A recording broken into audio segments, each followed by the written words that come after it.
Good election evening, everyone. My name is Curtis Nichols, one of your co-hosts for this evening. I'd like to welcome you to A View from the SIP. I am standing in for Dr. J, and I want my fellow co-hosts to introduce themselves. Good evening, everybody. I'm Stephanie Bundle with Lifestyle Education and Resource Services. We're a nonprofit organization that offers support, tools, and access to resources to community members and collaborate with other organizations in our community to empower our community and to build community capacity.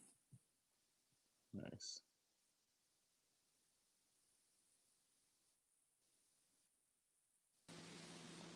Hello, can everyone hear me? Okay, hello, my name is Rashonda Harris Allen. I reside here in Central Mississippi, and I am just glad to be on tonight. I'm an assistant professor of education, and I also do some consulting with other organizations, and I work a lot with Lifestyle Education Resource Services as well. I'm actually a board member for LERS, so thanks for having me on today.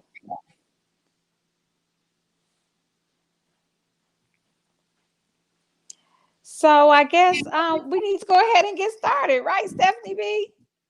I think Curtis made it back. Did you make it back, Curtis? Not quite yet. We were going to start with like what it looked like today at the poll. Yeah. So I'll start actually because today we got up, dropped my daughter off for school at about 7:45, went straight to the voting poll, which is probably maybe a minute and a half away from where my daughter goes to school at. Never seen that many people in line before since I've been living in Byron. I've been in Byron for 15 years. The line was long, but surprisingly, it went very fast. I've been voting same precinct since I've been in Byron, and I've never been in line over 30 or 45 minutes. And today I was in line for maybe an hour 15 minutes at the most. But when you walked up, it looked like you was going to be in line for 2-3 hours, but it was actually moving quite fast. So I was very glad of that. Everyone was nice. Everyone was friendly. But we also went early. Like I said, I dropped my daughter off around 7:45. So drop her off at 7:45, a minute and a half away. By 7:50, we were already parked and in line. But that process this morning went very smooth. What about you, Stephanie B? Hey, I hope you can make it. Curtis, you're back. Yes. We're talking about our poll experience today. Yes. So how was your experience? Well, today I had voted early so that I could volunteer and offer support at the polls. That's what I wanted to do. I wanted to spend the day going to different poll sites, offering whatever support and service I could. So I met up with the Poor People's Campaign, and I got my free T-shirt and my free face mask representing the Poor People's Campaign. I was very happy and very proud of that. The first polling place I went to, the line was extremely long. And what we did first, I got there, looked at the line. They said, "How long is the line?" I said, "Out the building to the street." So we went to Kroger's, got some water. Somebody fell out. Just got some support just in case people needed it. Came back, offered the support. And there were other organizations there too, just waiting to offer support to people who might need support at the polls. And it was that they did. Those lines were long at some of the polling places. And I was a little apprehensive, because my imagination, okay, I'm a social worker. I'm going to be thinking of worst case scenario, what to do with, when the duck, what we going to do then, what's the contingency plan. Okay, that's just how my brain worked, right? Yeah. But it was awesome. I am so proud of Mississippians. So far, we have done a stellar job at being civil and kind and helpful to one another. And you don't ask anybody, of course, who they were voting for. It was just people were there to vote, and if somebody needed support, they were there. People were talking to each other. People were, just supporting one another outside in a long line and making sure everybody was okay. Now, I did hear, because I was volunteering with the Poor People's Campaign, and one of my co-servants, he came back and she was irate. She said somebody just said the Poor People's Campaign was a terrorist group. Of course, we know what it's not. And I'm like, but that was okay. And I said, well, you held your peace, so that was good. And she was like, well, no, that was all. In my words, she was like, that's an almost. Right. Good job. We just keep it moving, because sometimes things like that happen. But on the other side of it, I went to another polling location, and people were tired because it did get a little heated today, and the line was, out to the main highway. It was all the way out. So, just tried to make water and snacks just available all the way out. And someone had gotten a little faint, but I was able to be a part of a larger cause that offered support to people, waiting to vote. I was excited to see so many people participating in the process.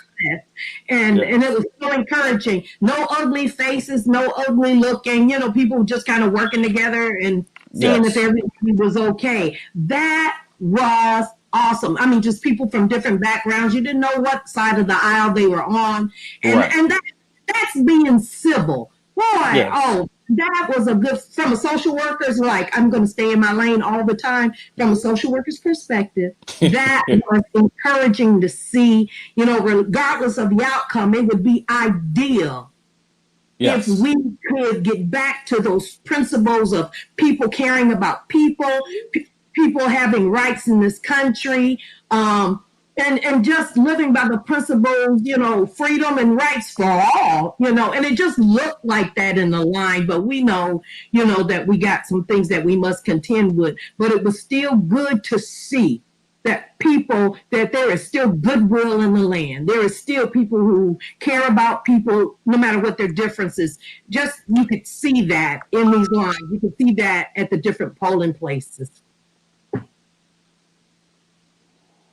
So did you vote today, Curtis? Hey, Miss Carol, how you doing? hello. I'm good. How are you all? We're doing Great. good. We're talking about our experience at the poll today. Ooh, okay. I had some awesome surprises, some free food, some awesome surprises, and a lot of support. Just update Carol. So what was it like for you today, Carol? We made it in at a good time. I think our principal at that building, shout out to him, Dr. Smith, for letting us off a little early. We made it to Wendell around 3:30. But walking in, the line went smooth until this guy came in with his Trump mask on. And so he was asked to remove the mask, and he definitely had a problem with removing it. Um, He pretty much shouted at the person that was working that poll, wanting to know his name, his contact information, his supervisor, because he believed that he could wear it. So in the end, he ended up turning it backwards, but you could still see the Trump in there. And I just think in my mind, it was very insulting because they would have not let me stay. I think if being an African American female, I wouldn't have been allowed to stay just by turning it backwards. But he did have some people that were there with him, and the entire time they were in line, they laughed and giggled about the fact that they were actually able to stay and, show they support the Trump, which is fine. You should have be able to choose who you want to vote for, but I think if rules are going to apply, then it should apply for everyone. For everyone. Yeah, agreed. Agreed. The poll site I was at, we didn't have any issues while I was there. While I was there. So I was telling everybody before, all in all, it was a pretty good experience outside the fact that I've never seen lines that long since I've been in Byram, and I've been here almost 15 years, or lines that long. So, but our experience was pretty good. Everyone was real friendly. So, um, I did like that. And everyone had on a mask. No one had on anything that was inappropriate. So yeah, it was a pretty good experience. Better than what I thought it was gonna be. I will say that. Curtis, did you vote today? yes, I went in about 7:45. It's probably about 120 in the line. But it moved pretty quickly. I was done in about 10, 15 minutes. Yeah, no real events to speak about. I vote in Fondren, so Oh. we didn't really have any. We didn't really have any incidents. Have you guys heard anything about any violence or people acting really, crazy around the country? I want to say in Holly Springs, Mississippi, and let me see if I can find the video for you all and put it in the chat box. Maybe you all can share it live so other people can be able to view it as well. But there was a fight outside of the polls there, and it has pretty much gone viral. So I'm going to share that link with you guys. And there it is. There.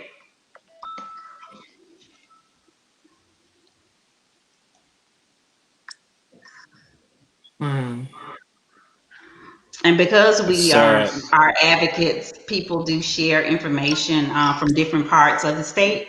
And that was shared in one of our groups, activist groups. So, yeah, that was harsh to see. I think the actual video itself is online. So you can probably take a look at it to see what you would say in the event that something like that happened. Or why do you think that happened? Why do you think that people are becoming so aggressive to keep their spot or their title? Why do you think a person would fight just to keep a title? I mean, that would be the question that I would want to ask. Well, I mean, even with the ones without the titles, a lot of people are very territorial and tribal in a sense. And so they're resulting. I mean, I don't want to disparage anyone, but there are some people out there that have absolutely nothing but this to fight for. Mm, And it values them nothing, absolutely nothing. Yeah. mm, Yeah, I've gotten so many, I guess, messages and emails today. Messages, emails, stuff on Facebook, stuff in group me, just people saying, be careful after dark. If this person wins, this is going to happen. If this person doesn't win, this is going to happen. We're going to go into the streets and we're going to take over. It's just been so much in the media.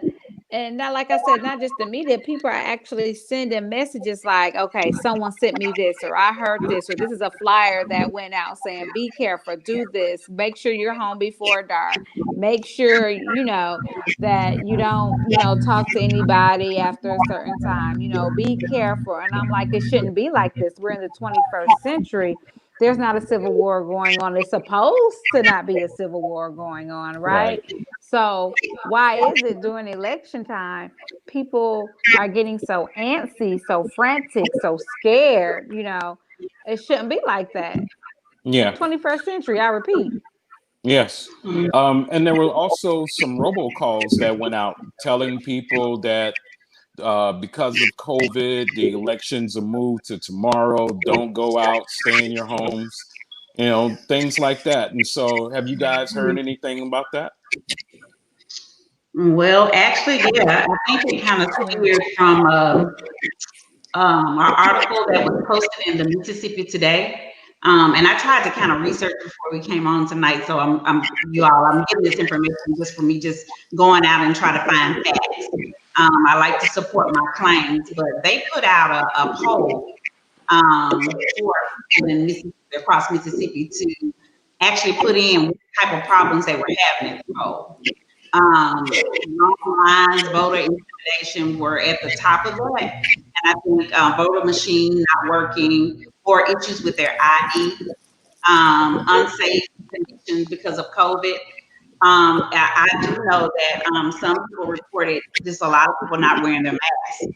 And so I, in my opinion, and I'm very young in this type of conversation, but I just think that people use I can recall back from Initiative 42, that they use so many scare tactics to keep us from doing the work, to keep people confused about what their purpose was. And I just think that the work that we're doing, giving people facts and sharing why it's important to vote and who, would be the best candidate to vote for, I think we just need to keep pushing that message.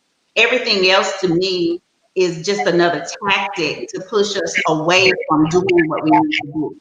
I was very interested to see this particular survey. So I did put that and posted that in the chat.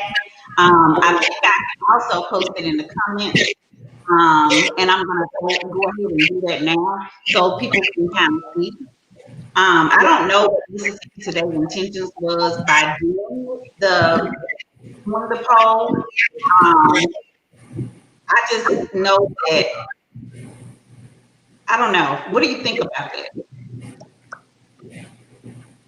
And I'm still circulating my thoughts around that.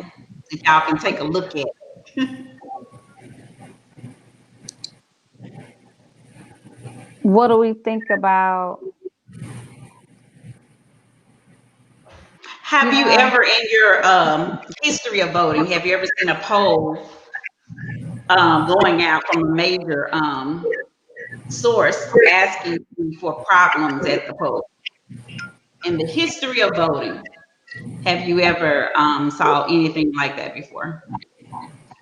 It's been a lot of things with this election I haven't seen before. So I like you calling what states have already run, and it's not even 7:00 yet. Like, it's a lot of things I've never seen before. Right. So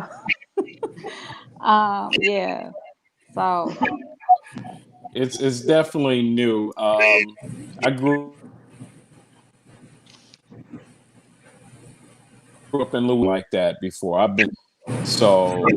And I've never experienced anything of that. Yeah. now, what I can say, what I've never experienced before on the plus side is, because everything isn't negative.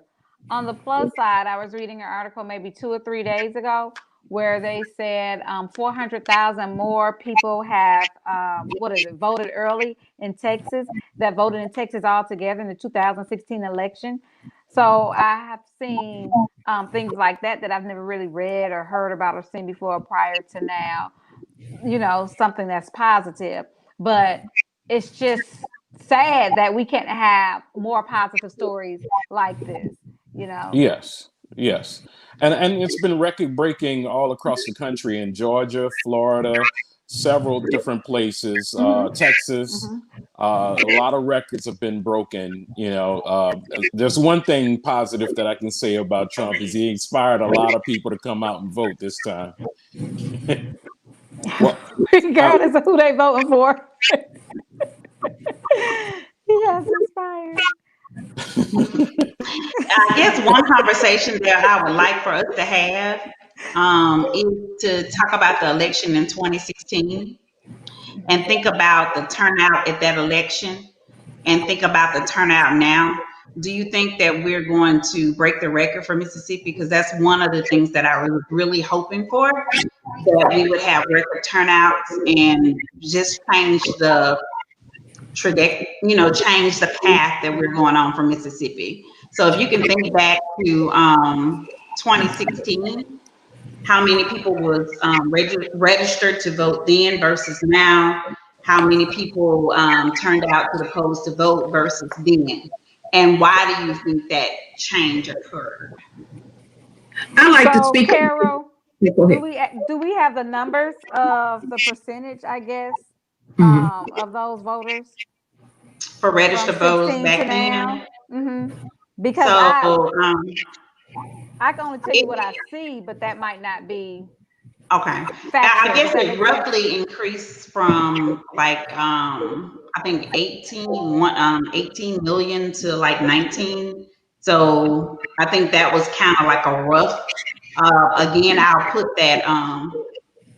put those projections in the message box for you to kind of look at while you're thinking. But if just on top of your head, what you've seen at the polls, I know last year I waited in line for about 2 hours, but I can remember the time span that I was in, maybe around 5 o'clock. So it wasn't just a good time span. I think the difference is that I went at a different time and it wasn't a hype time. So I kind of asked questions to the people who had been working the polls, and they said like in the morning time at my location, which is Wendell in Terry, Mississippi, the lines were about 3 hour long. So you're a 3 hour wait versus what it was in 2016.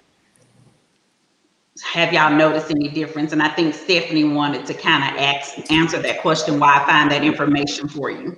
Now, I don't have the statistics, but I can be a witness to comments that have been made to me in terms of students, in terms of associates, in terms of people having a conversation in our communities. What they saw and what I keep hearing is, I didn't think to vote in 2016 because it was, I didn't see viable choices, but I saw the results of what happens as a result of me not voting at all. And so I've heard people go, next time I'm going to vote. And indeed they did, that I think they're beginning to come into an understanding that my one vote does count, and if I don't, there's going to be more people like me that don't and that things do, that my lack of voting does affect outcomes.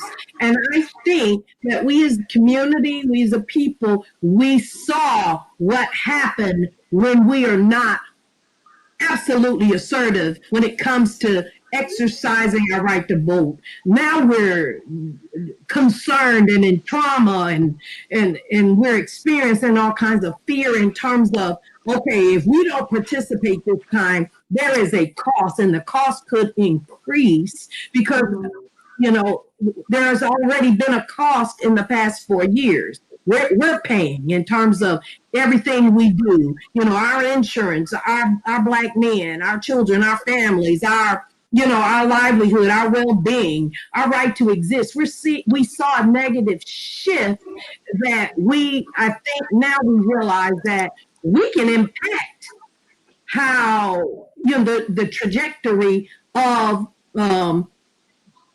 what happens next if we participate. So I think I'm beginning to see that, and I'm hearing that from people. Okay. I still would like to expound on the increase, and Curtis, I definitely want to get to your question, but I do want to make this clear. I think that medical marijuana initiative, definitely the flag being on the ballot this time, and just the overall importance of getting our humanity back. And I think that that's why you see people coming out by the groves to vote. And I guess inside that makes me feel good. I felt really defeated during Initiative 42 because we really worked that ground, really hard, just to be disappointed by people who are in office who just don't do things fairly.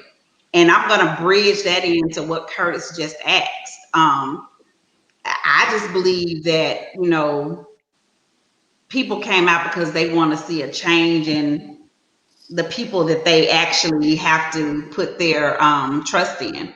They're not trustworthy people. And Curtis asks, we have a lot of people that get into service. How do we get more of those people running for office? How do we get more of those people running for office? Anybody want to answer that question?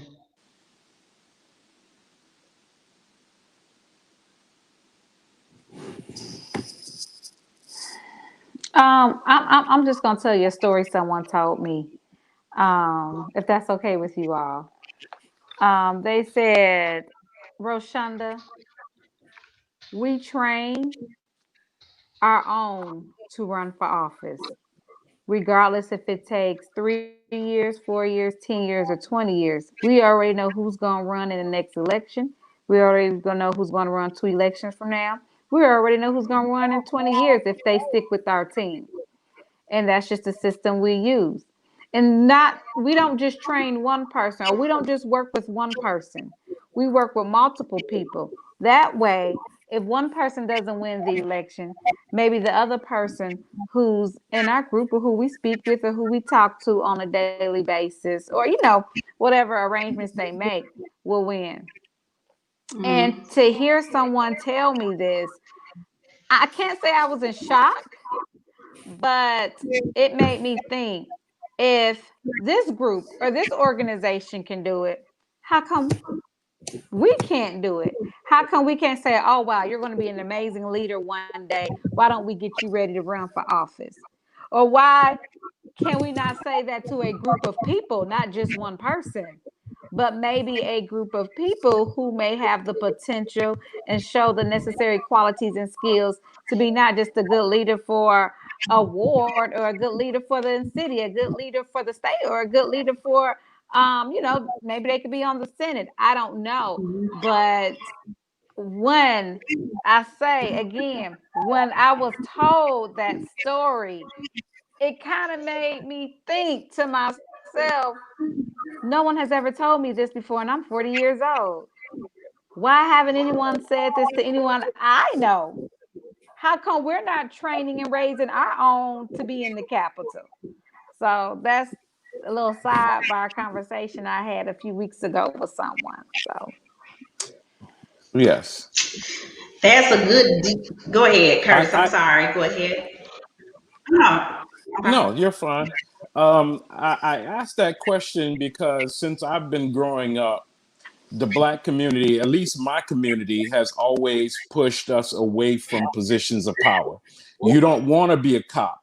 You don't want to be a judge. You don't want to be a politician. Those things are bad things. You're demonized for getting in positions of power. And when something happens to us, we tend to have to go run to someone else for help, and they don't identify with us. We've always demonized those positions, but those are the positions that can help us through life. And so that's And I why I believe asked the we're question. socialized to demonize those positions, that there was to keep us outside of positions of power. I didn't even know I could. When I was younger, I didn't even know the relevance of politics because nobody ever talked about it in terms of something that I could do or how intricate of it is in the very fabric of my very existence, that it is right in my house, it affects my life. I had no idea politics was this thing way out here, and that's for them, that like computer science and being an executive and all that's for someone else. I got to stay within the box, and if I stepped outside the box, I'd even get ridiculed from my community. Like, what are you doing? Who do you think you are? And trying to re-educate.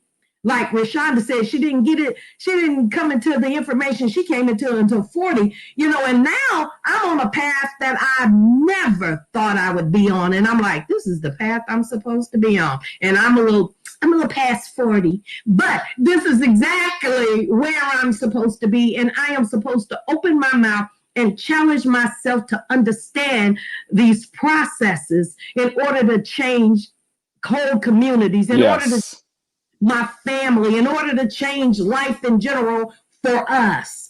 And I had, when I was younger, I had no idea. Yes, absolutely.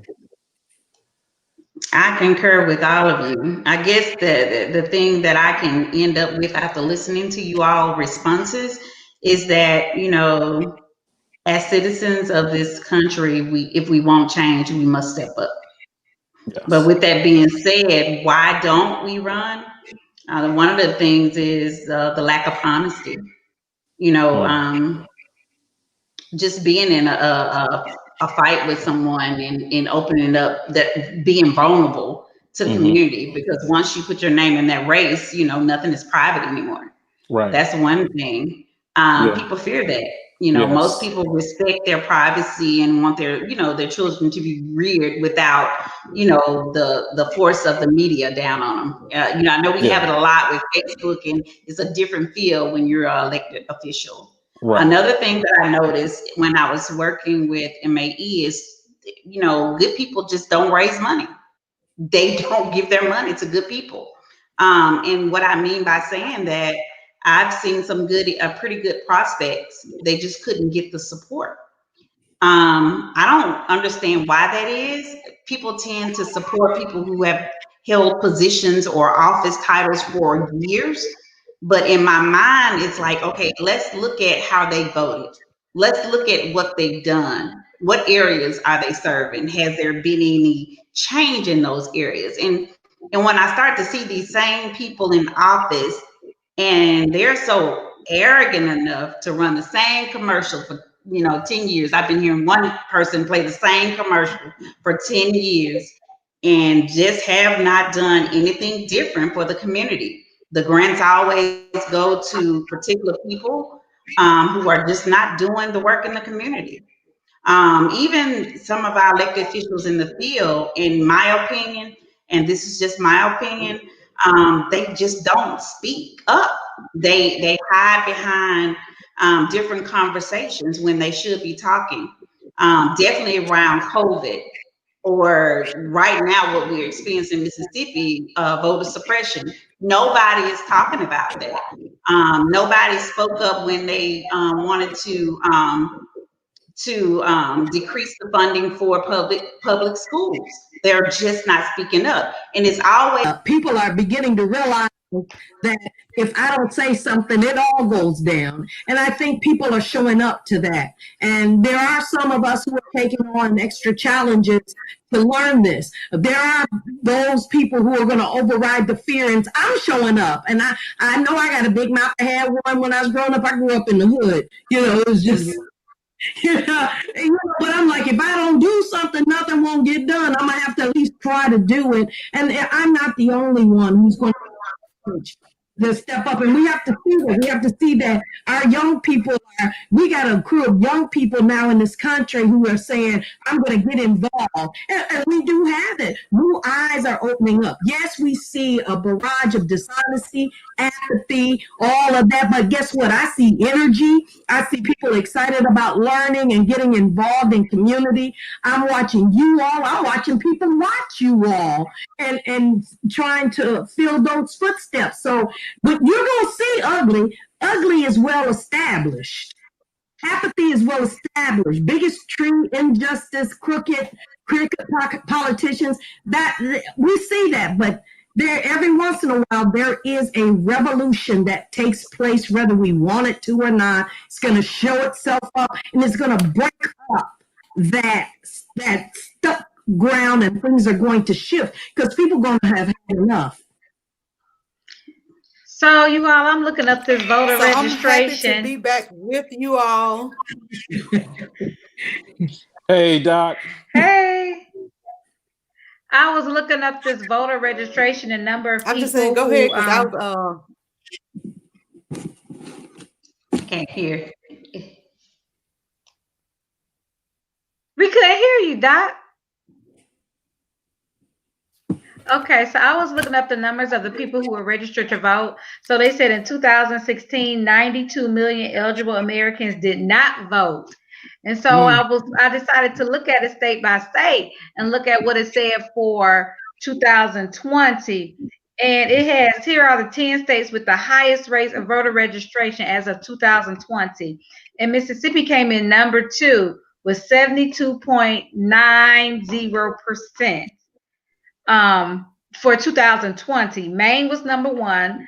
One of those swing states, Michigan, number 3, Kentucky, number 4, North Dakota, Minnesota, Missouri, Wisconsin, Montana, and Iowa. And then it told us how many registered voters are in each state as of 2020. And then, you know, the percentage goes by the population, right?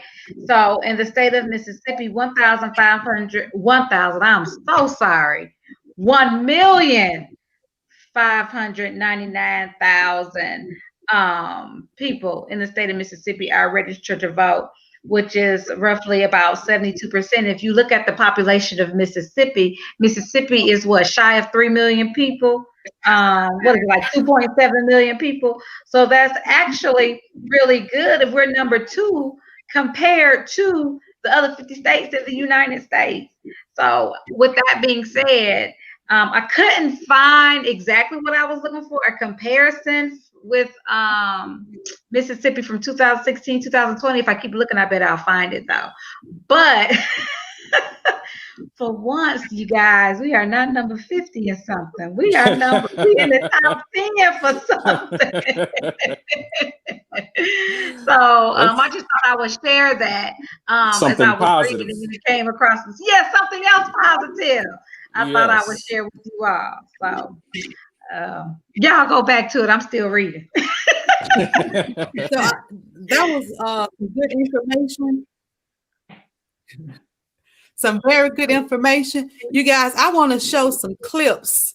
I want us to show these clips and us to talk about the clips after we see them. So let's check this first clip out. Dear Heavenly Father and Democratic Jesus, Lord, we come to you today asking you to please save us, because we want to be saved, Lord, from this orange tyrant called Donald Trump. I'ma just go and say it. Everybody who supports Trump is crazy, and they're racist. So that makes them crazy racist, Lord. Yes.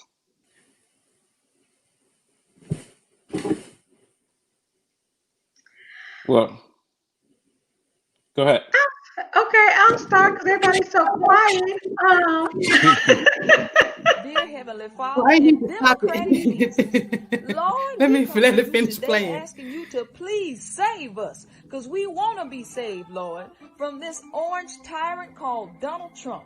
I'ma just go and say it. Everybody who supports Trump is crazy, and they're racist. So that makes them crazy racist, Lord, and I just don't feel safe. It's time to make America safe again. It is time up for voter suppression, voter intimidation, voter disenfranchising. I our ancestors died so we wouldn't have to deal with this shiggity, Lord. Trump is one of the most unintelligent, undignified, unqualified, uncouth fools to lead this nation. I don't know how we let this happen, but it's time for a new captain. We need you to send down your U-Haul angels, because it's time for Trump's ship to sail, Lord. And he probably gonna have to sell all his ships for real after the election when he stopped making money off the American people. Jesus, be a transformer and protect every voter in their cars on the way to the polls. We need you to block every pickup truck with a Trump flag and make their tires go flat, Lord. Lord, we pray for peace. Don't let there be any civil wars, Lord, because it's the only little pistol I got, and I ain't trying to shoot my shot. What this gonna do? Pew, pew. Hear my prayer today, Lord. Roses are red, violets are blue. We trying to flip Georgia and Texas too. We pray all these things in democratic Jesus' name. Amen. Amen. Amen.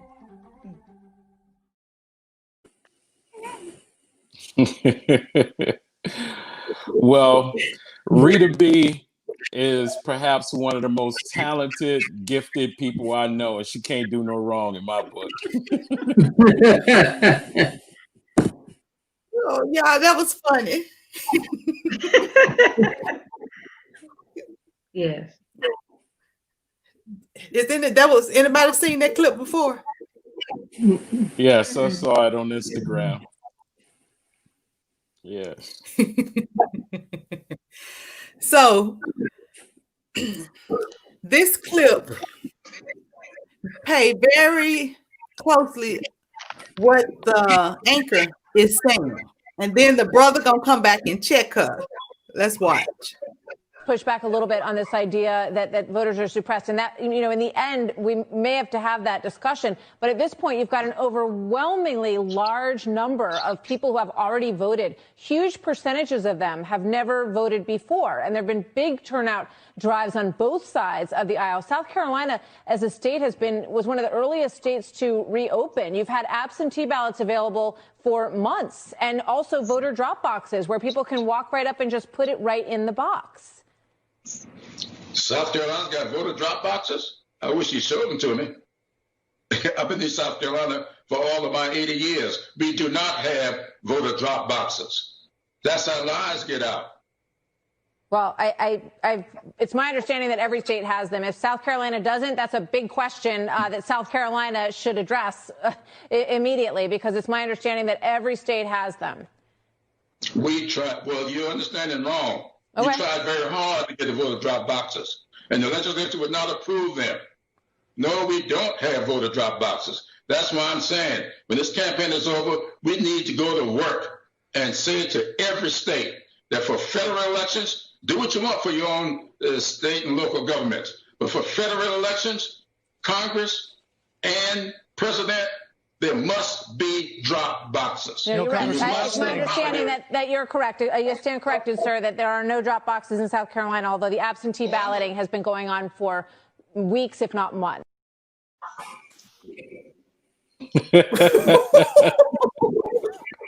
Hey. You got every state from. That's my pet peeve. That's my pet peeve. Being, you know, you have so much influence on the media. People, even if you don't think you do, if you constantly share information, it's just a tragedy that you misinform people and think you can get away with it. That's the thing. I'm glad he did check her and made her restate her facts. That's why, as a people, I say if they can't back it up with receipts or facts, I don't even tend to listen to it because it doesn't make sense to me. I have to see literally what's going on. And that's what's been happening in the media ever since they start campaigning. Just false stories. You can tell the ones that cater to Trump because they are stories. As for me just responding to that, the first clip with Rita, it makes me question the sanity of a person, but it just also makes me question the position of their heart. For this man to sit on live TV and talk about women, that's number one. and the way that he talked about women, I just don't understand any woman of any color voting for him. That's just like you're voting to say that you don't respect yourself. The way that he talks about color and how he separates class, and one of his favorite phrases is the Democratic ran states. What do you think that means? That's me and my daughter. And the way that he talks about how they are violent, I'm not violent, neither is my daughter.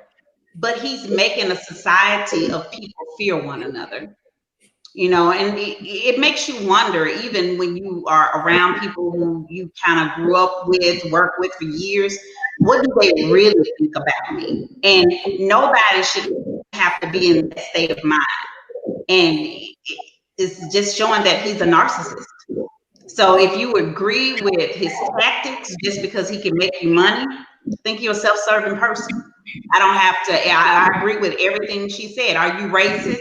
Yes, because if you're agreeing to vote for someone who is not for all people, you can explain to me day and night, but the facts are there. You are a racist. And the fact that you would keep presenting that in my face is a slap in my face. Literally.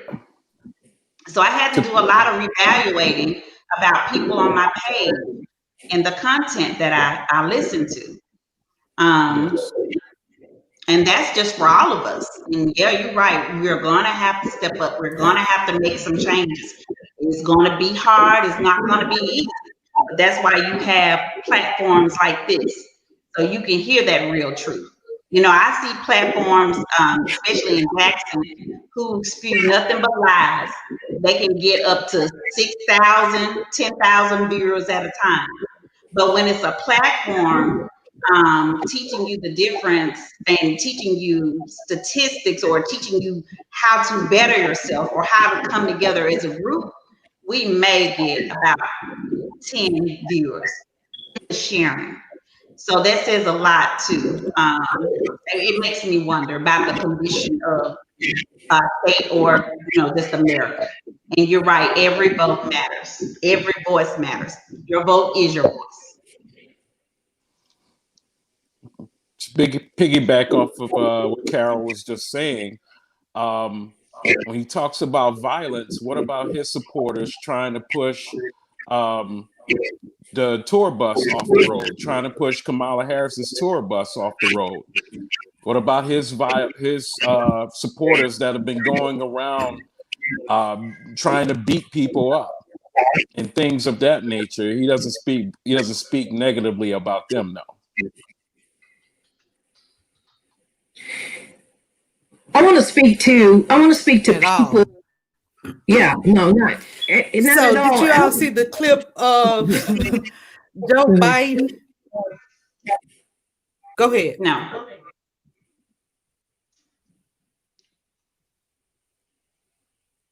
Stephanie? Oh, okay. I didn't see that. I was waiting to see the clip of Joe Biden. I was like, uh-oh. I just want to comment on what Carol said. And I was thinking she is so right. Oh, okay. I was waiting on you to finish. I'll show it after you finish.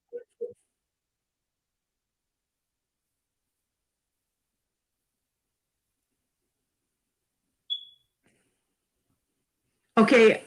If you can hear me, I think the timing is slow. I'm sorry about that. But I wanted to piggyback off of what she said when we have to reevaluate and step up in terms of our relations to people.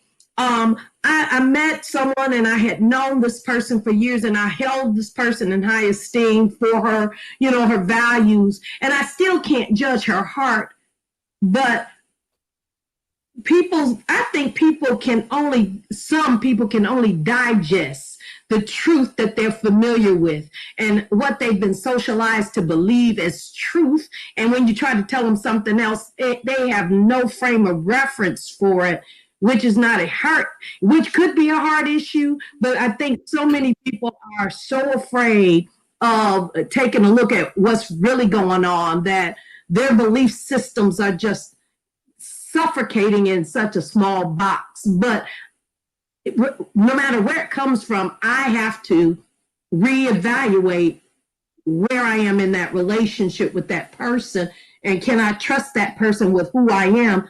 And the truth is, we will have to change. We'll have to make changes, but be aware that everybody doesn't operate from a spirit of hate, that some people operate from a spirit of profound ignorance. And denial is not just the river in Egypt. Denial can be profound.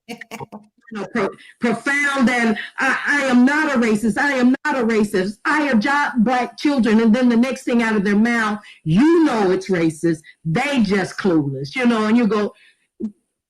So some people, it's not a hard issue, but it could be a profound and dangerous ignorance issue, I think. What do you think, Carol? Just. I think the next person I see teaching our African-American kids who are one of these people inciting hate, just like Trump, will be the person that I'm going to step to, because that's my right to do that. Absolutely. I wonder, how do they care for our children? How do they really educate our children? How do they give our children what they need? And we wonder why the children are messed up. Right. And if you look at the percentages of African-American teachers in Mississippi versus the latter, we just a 12% margin. And I want you to think real hard about that. It makes my skin crawl. And I can no longer try to rationalize their thinking. It's plain. It's always been clear. They are who they are. There's no changing. And I'm not saying for everybody, but a particular mindset is just what that is. They are what they are. We got so much work to do. And it starts pretty much from our babies, because we putting them in the hands of people who really dislike us. They're scary. Right. And some of us dislike us. Come on now. We need to bring back freedom schools. And in the freedom schools, they actually taught exactly what we're doing now, how to go out and canvas, how to, ground. And that's what's missing. These kids are locked up in this room and they talk about day long, and they need some real hands-on, real life exposure to things. And so, like you said, we got to roll up our sleeves and actually get out there and do the work. I don't justify the behavior. So let's go ahead.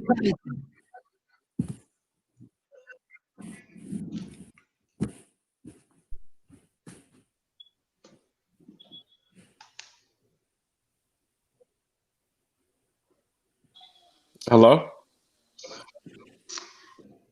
I think we're having some technical difficulties. Yes, yeah. I think so too. Dr. J, have you heard anything from the SB campaign just tonight? Or do we know how that's going right now?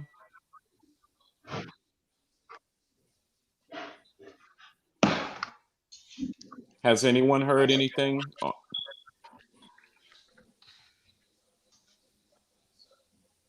I'm looking to see if there are any poll updates available.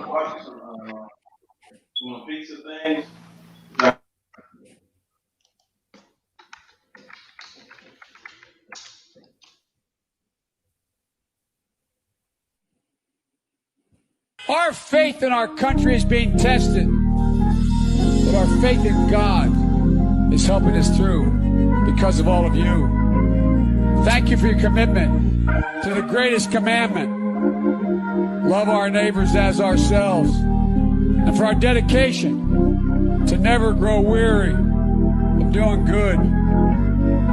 Being with you all reminds me of that gospel hymn that inspired so many of us. When I last talked to John Lewis, as he's dying, he reminded me of it. I don't feel no ways tired. I've come too far from where I started from. Nobody told me the road would be easy. I don't believe even brought me this far to leave me. He did not leave us. We are not tired. The road hasn't been easy, but we've come too far to stop now. So please, vote. Get it.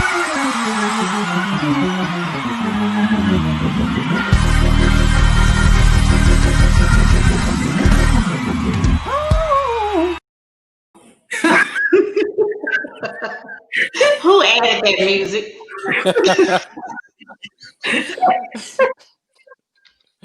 That was definitely a good one. Seriously. I'm like, who put that music back there? Hey, in that clip, he looked titled like that song? he looked like Pope Biden, but he's definitely better than the 2 Corinthians.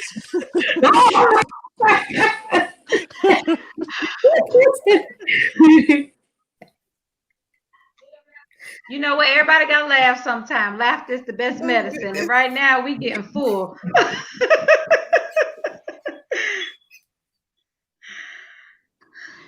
Good organ. Ain't nothing like a good organ behind something. All right, we in church now. He was feeling it. He was definitely feeling it.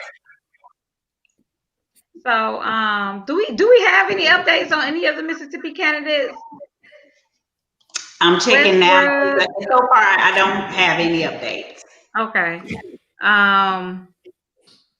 I will say this, going back to some of the film we watched, everyone is entitled to their own opinion and who they want to vote for. But, you know, a lot of it, you know, we can say is ignorance. And some of it is just uneducated, people following those who they see in the media and things like that. But what bothers me is, regardless if you're uneducated, regardless if it's ignorance, would you want someone in office who is a sexist, or would you want someone in office who's a racist? You know, these are some of the things that has been brought up. People have been talking about, not just on this call, but in general. So you have to think about it, you know, and you don't need education to know what a sexist or a racist or any other is, you know. That's something you was taught at a young age. So we just have to use the skills we have and the knowledge that we have to vote for who's the best candidate. Now, if I know who I voted for, and do I want to go down the same road I've been going down? Do I see this country going down that same road? No, I don't think it should have to. But when it's all said and done, we just have to wait for those numbers to come out. Because right now, I'm looking at my phone, and I'm looking at Apple News.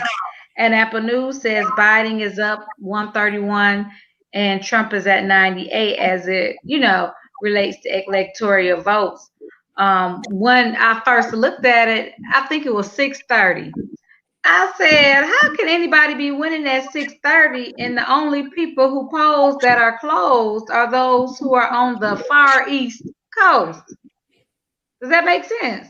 So Trump was winning, and you only got what, 1 or 2 states that have started to calculate their votes? Not even 75%. So, you know, this is, in my opinion, this is showing a lot of ignorance, because now you're giving the country false news because votes have not been tallied yet. So, because it'll say, you know, he got this many electoral votes, and then if you go down and look to see how many votes have been counted, it says 0%. That don't make no sense. Someone please help me, because I'm confused. I'm like the kids. I need a teacher that's going to teach me right, because I'm confused. So Biden is at 131. Yes, 131. And I think Trump was at 89. Is at 98. 98. Mm-hmm. Yes, and this is the map that shows you the total numbers. And I will try to get an update on the screen. but we are so far. So it just went to 131. Biden just jumped to 131. Trump still at 98. And anybody have some results for Westbrook's election? I've been trying to look up Westbrook. I couldn't find. It looks like if you go to WAPT, they have the best 16. results. Yeah. Yeah. Same. They have the results, and the initiative 65 is at 74%. So that's good. And let's see what else is on here.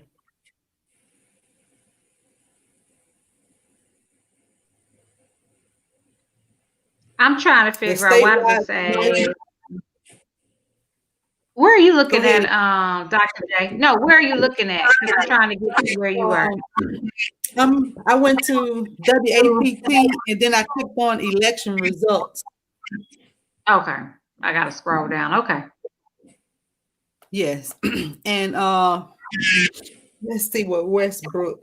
So Sidney Hyde-Smith is at 55%, and you have Mike Espy at 42%, with only 28% of the precinct. So that's not even half. So we still looking good in that race. Okay, good.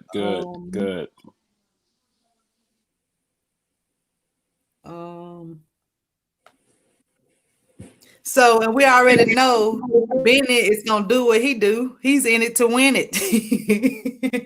And I looked at the numbers of the races that he's been in the last 20-something years.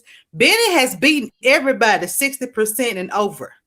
Yes. So if you run it up, and the Republicans have gotten candidates to run against Benny, and they haven't been successful. And it's important for Benny to be in that seat because of seniority. The longer you're in DC, the more power you have. But, I hear people criticizing Benny, but they don't understand he's the only Democrat from Mississippi that's fighting for us. Everybody else that's from Mississippi are Republicans, and they're working against us. So if we can send Mike Espy to the Senate to help Benny out, that would be a huge change for Mississippi. Yes. Have they said anything about the bill as it relates to voting? Y'all know what I'm talking about. The one that was above the flag. Number 2. Yeah. Statewide measure 2. That's at 70% for the yes. Okay. So we're looking good on that measure as well. Good. I'm trying to find Latrice. So it's safe to say we got some weed smokers in the state of Mississippi. I was just going to say marijuana users. But listen, it comes from the earth. How can these people take something that comes from the earth and try to make it illegal? Where they do that at? These here in the United States of America. For me, I don't smoke, but I know the impact, the economic impact that it would have, and how it could help out the schools and a lot of other places, from the economic standpoint. So that's why I would definitely actually, it says medical marijuana, but it needs to be legalized, just like cigarettes and alcohol.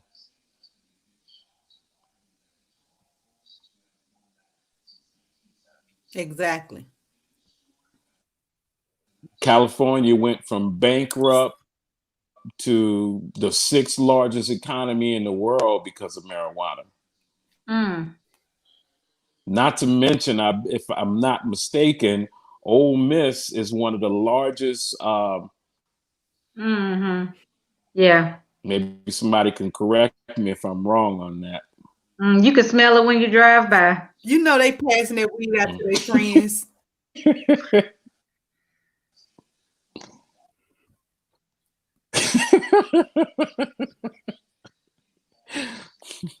I want to get a As far as the smooth Senate feel on numbers are how everybody concerned, feels about looking at this. They just sent in another live update where Biden is 39% and Trump is at 59%. So right now, tell me how you feel, about the numbers. What does that mean? Where do we go from here? Not to say that he's winning, he's going to win or he's going to lose. I just want to know, especially, let me hear from an African American woman, mother. Tell me how that makes you feel.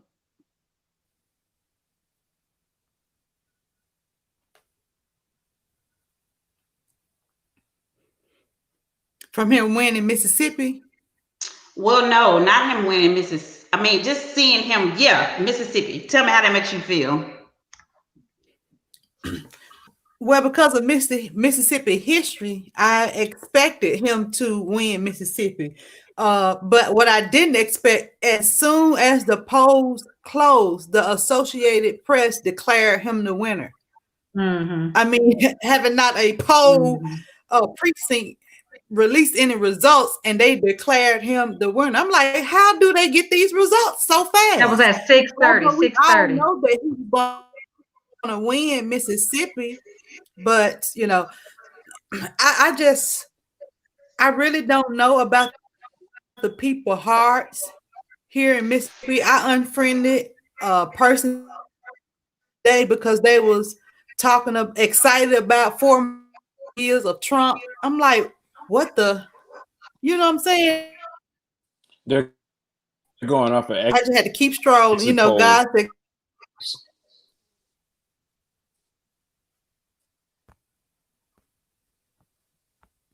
What'd you say?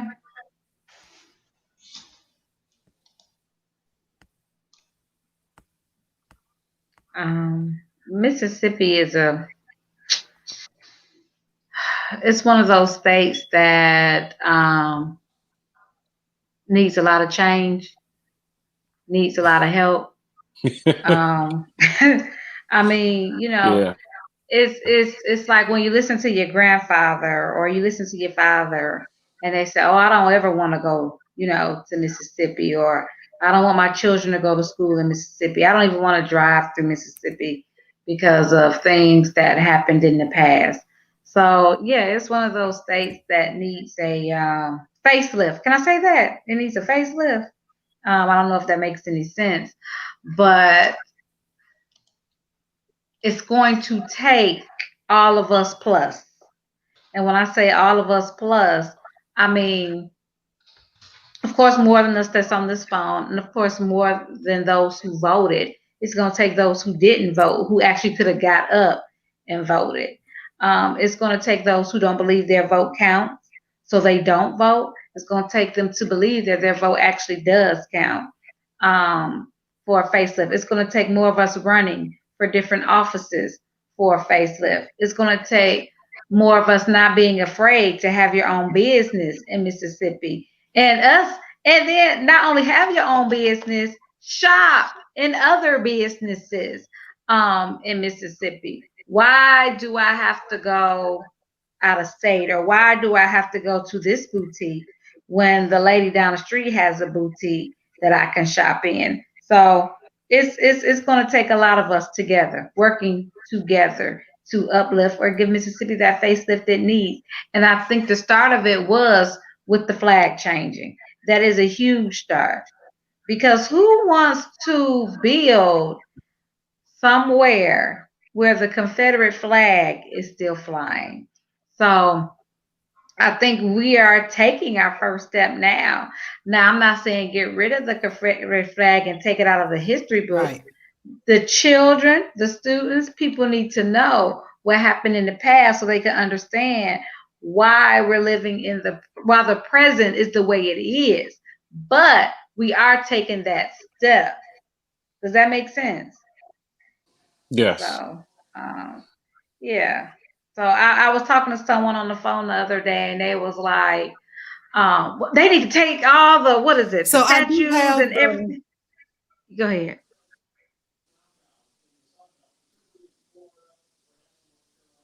Go ahead, Doc.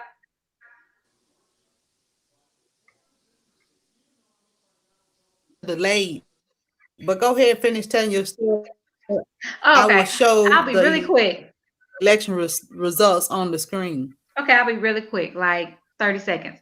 So I was talking to someone the other day, and they was like, tear all the statues down, burn them, do this, do that. And I was like, no, someone should get a Confederate museum so we could teach our children about that flag and about all these people and about all those lives, starting with Christopher Columbus, who did not discover America. So don't get rid of it.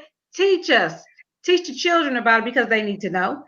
They need to know why some people feel the way they feel. They need to know why Mississippi is in the state that they're in, and other states as well that are in the South. But we also need to step forward and come together to help lift the state. So that was it. Someone share the screen. Content.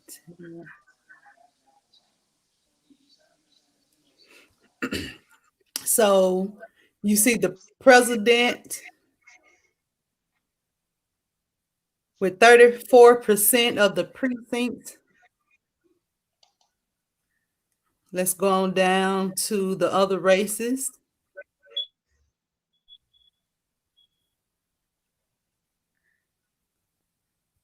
Can you all see this?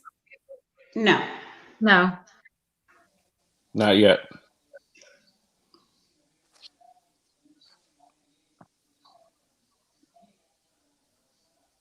There we go.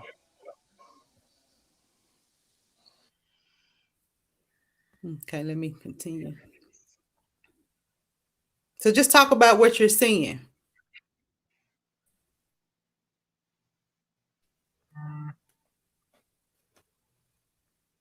This is 33.77.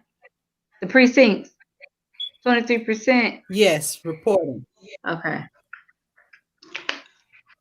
I want to know what precincts haven't reported yet, just to kind of look at where it may lie. Then the medical marijuana is 67%. Something we all can agree on.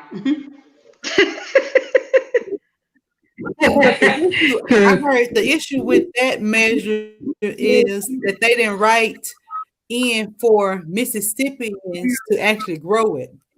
It will be coming from out of state instead of giving. So that was kind of the pushback on it. So even with Ole Miss growing it, it still must be imported from out of state. I mean, I don't know why they put that in there, and you know, I don't think Ole Miss is supposed to be selling it. I think they are growing it for research purposes, so they say. Yeah. It's research. Yeah. I heard part of the issue was a fight over who gets to grow it in the state. That they've been actually sending out applications for people to start farming it. And there are certain companies that are fighting for the rights to be the only farmers in Mississippi. Another monopoly. Yep. And so let's go to Bennett Thompson doing his thing. Of course, they projected him winner already. Yeah, the projected stuff when the polls close comes from exit polling and historical references in exit polling. So Westbrook and Griffiths, they're real close. With only 27%. So right. Reported. Yeah. So that's close. You don't know how that one's gonna go. Right. So that's pretty much an update. What are those numbers for?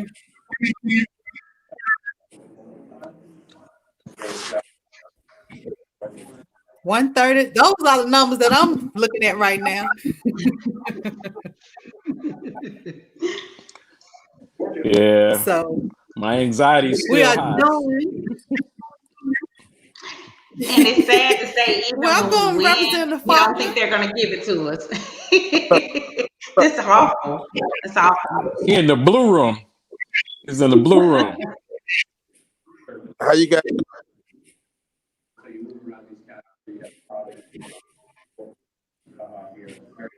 So where are you? I am at the museum. So where are you tonight, Faulkner? I'm at the Civil Rights Museum here in Jackson. Can y'all hear me? How is the It's really atmosphere over there? nice. We just wait for Secretary Esper to make his arrival. And I have my good friend Ashley Bonner going to perform tonight. We're getting ready for that. It'll be a good night, I think.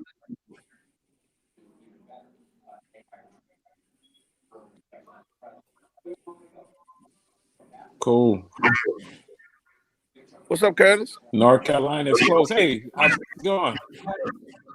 Cool, Carol. cool. Well, I'm not going Shonda, what's up? you all night. Yeah, my internet is acting up.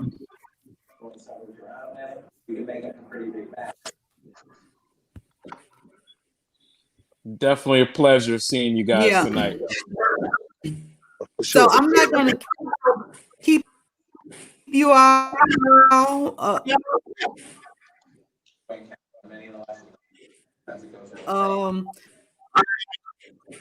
We're in a few minutes to show this lead. This girl is my hero. And when I tell you that she got, I'm sure nobody. Fair warning, I'm not nice and I don't seek to be respectable. I'm not asking y'all for anything because y'all can't and won't be both my savior and my oppressor. I don't want reform. I want to turn this building into luxury low-cost housing.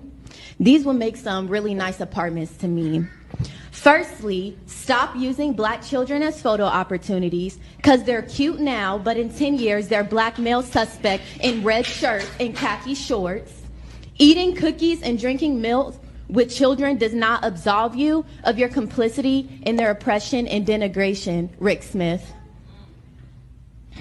Because Kansas City will spend more on police than education and then try to encourage children to feast with their oppressors. Y'all are really weird. It's asinine to be called radical or homegrown terrorists for not wanting government employees to kill citizens in any instance. So I'm not here begging anything of soulless white folks and self-preserving black folks. You get one life, and you all in this room have chosen profits over people, and that's pathetic. So I'm going to spend the next 2 minutes reading y'all for a filth, something I'm sure nobody has ever done. Nathan, the gentleman in the vomit-colored men's warehouse suit in desperate need of Bosley and a haircut, a former FBI agent who exudes white privilege and is the epitome of mediocrity, and who loves Trump so much that he hired his former attorney general at his firm. And it's so sweet because he spent most of this meeting looking away with his head in his hands. Or Mark, Pastor Mark of Victorious Life Church on 34th and Paseo, where the mission is to provide a place and opportunity to worship Jesus Christ and preach a message of hope and faith through God's holy word in the building. Meanwhile, he's subjecting black people to terrorism and un-Christ-like behavior at the hands of KCPD outside the building. And Kathy, Miss, I'll get here before the other commission members, so I look as if I have empathy, and I'm excited to hear what they have to say. Meanwhile, I didn't have anything else to do at 8 o'clock in the morning but be rich and white and retired, so I'm here early. Or Don, owner of Wagner Investments, Blue Notes LLC, and part owner of the Royals, another rich and white and disconnected and out of touch person with nothing but pure apathy seeping through the bulging veins of your paper-colored skin. You age like trash when you're racist and subject others to violence. And David, you don't get a vote, but it'd be a shame if your really progressive students at UMKC Block School of Management knew you were a cop lover in 2020. I don't think they would be a huge fan of that in 2020. In 1960 maybe, but this is 2020. And Q, Had I not spent the entirety of the last 6 months dragging you, I would have more to say, but I don't. And Rick, I won't even begin with you because I don't care enough about you. Ma'am, your time is to up. start, but you will have to spend overtime in a chapel at the end of your life. You have blood on your hands, and while these idiots hold you on a pedestal, God does not honor injustice and murder. Anyways, I'll leave you soulless, profit-driven, avaricious, greedy, God-forsaken humans, including anyone who works in this building, with one Bible verse from the Bible detailing the life of Jesus Christ, who was another unarmed black man murdered by authorities in the book you hellbound people claim to love so much. What does it profit a man to gain the whole world and forfeit his soul? You're really funny. Kiki.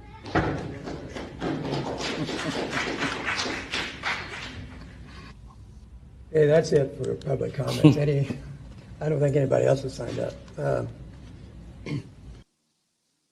Over.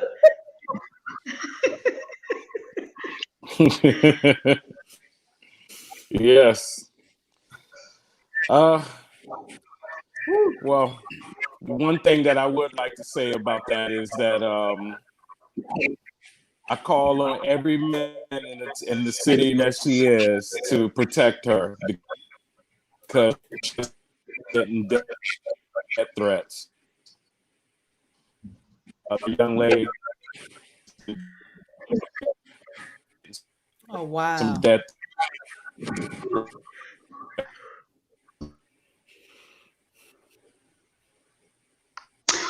It's kind of sad. So, you guys, final words. I know it's been a long night.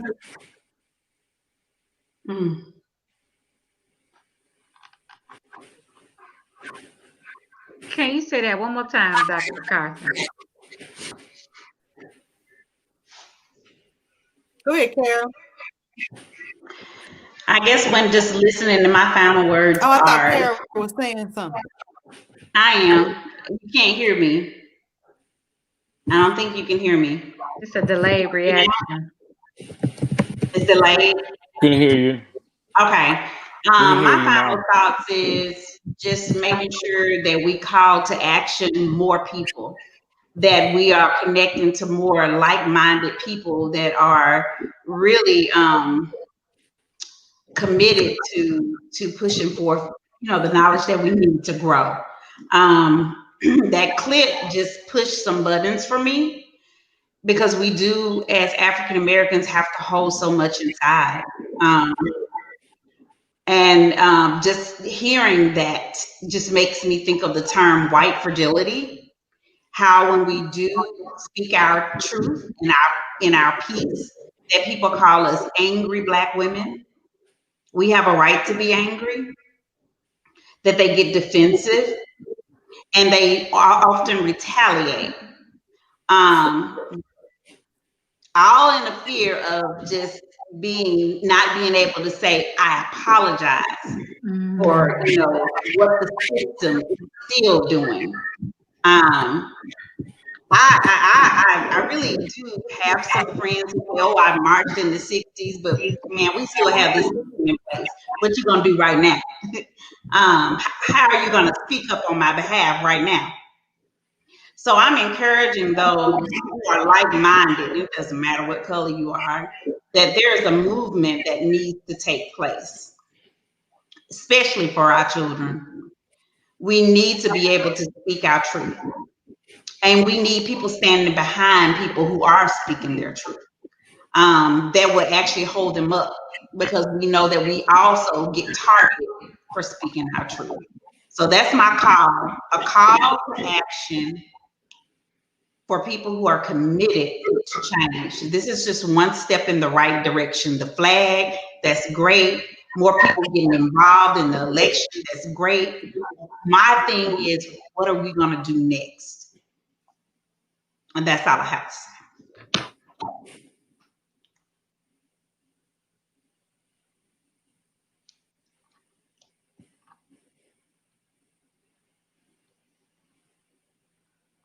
So we're giving our final thoughts.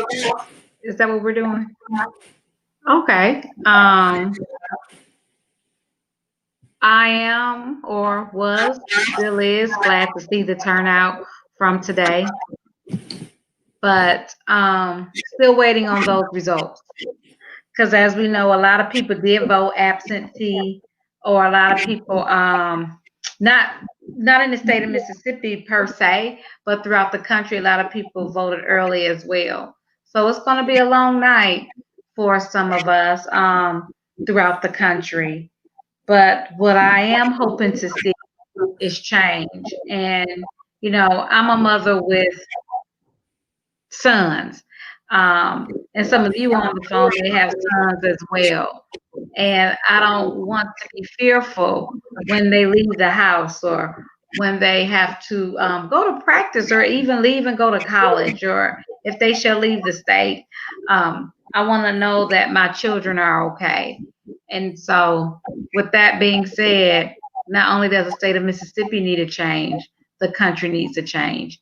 And I hope that starting tonight, tomorrow, whenever all the results come out, we move towards that change. But I do know this though, regardless of how the election comes out, we can still help with the change. So that's my takeaway for today.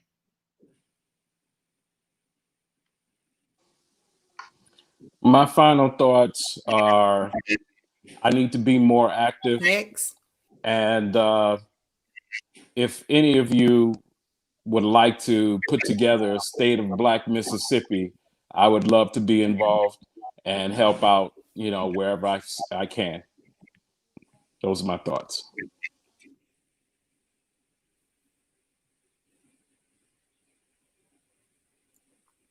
Oh, I'm glad you said that, Curtis. Tomorrow at 12 o'clock, if you all are not busy, join EMA monthly meeting. I have a sponsor who's going to sponsor a retreat for, I'm not going to tell the number of people, but he's letting me select a certain number of people. And if all of you all would like to participate, you all definitely can. But he's funding a retreat in South Carolina. And the whole purpose of this retreat is for us to plan for next year so that we can hit the ground running when these municipal elections occur. And so definitely let me know, and I'll post that link in our group. Great. And I hope that you all are available to be a part of that. And he will tell us more about it on tomorrow. Great. Stephanie? Final words. Everything that was said here was fantastic. I want to serve. I want to be a part of building communities. I don't want to do it from a place of my emotional state. I got this thing about managing how I feel about people versus empowering people, because it's easy for me to catch an attitude about what I see. The real challenge is, what am I going to do about it that is responsive to the needs of the community? So my goal is to, take the strategic action. And I think Carol alluded to it.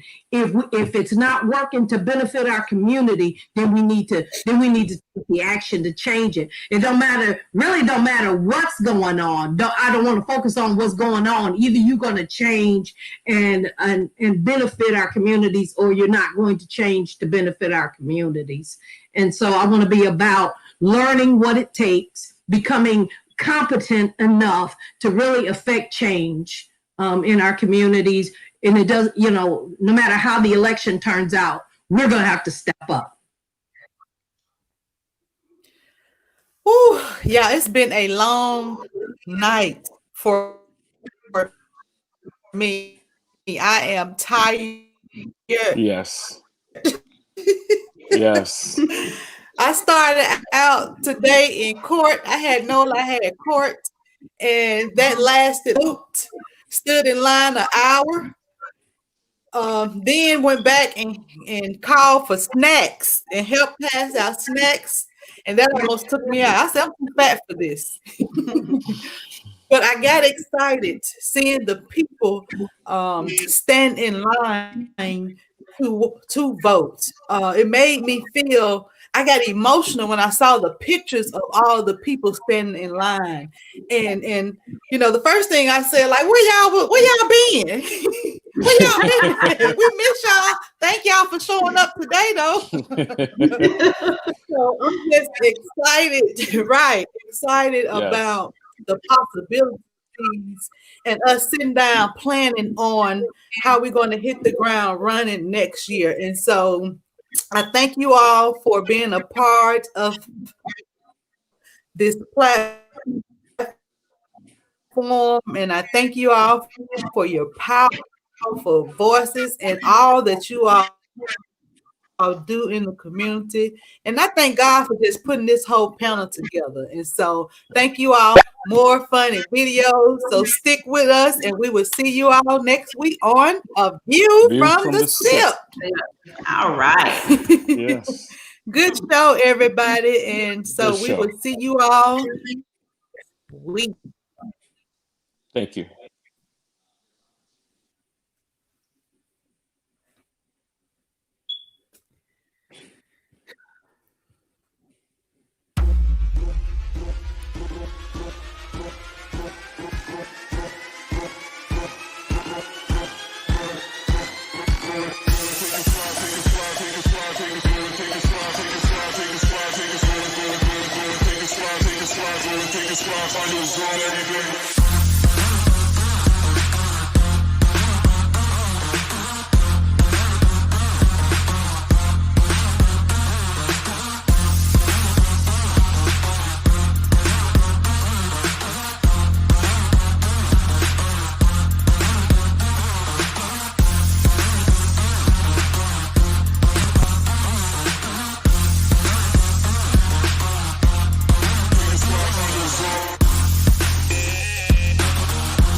To stay informed about what's happening right here in Jackson, Mississippi, keep it locked to A View from the SIP.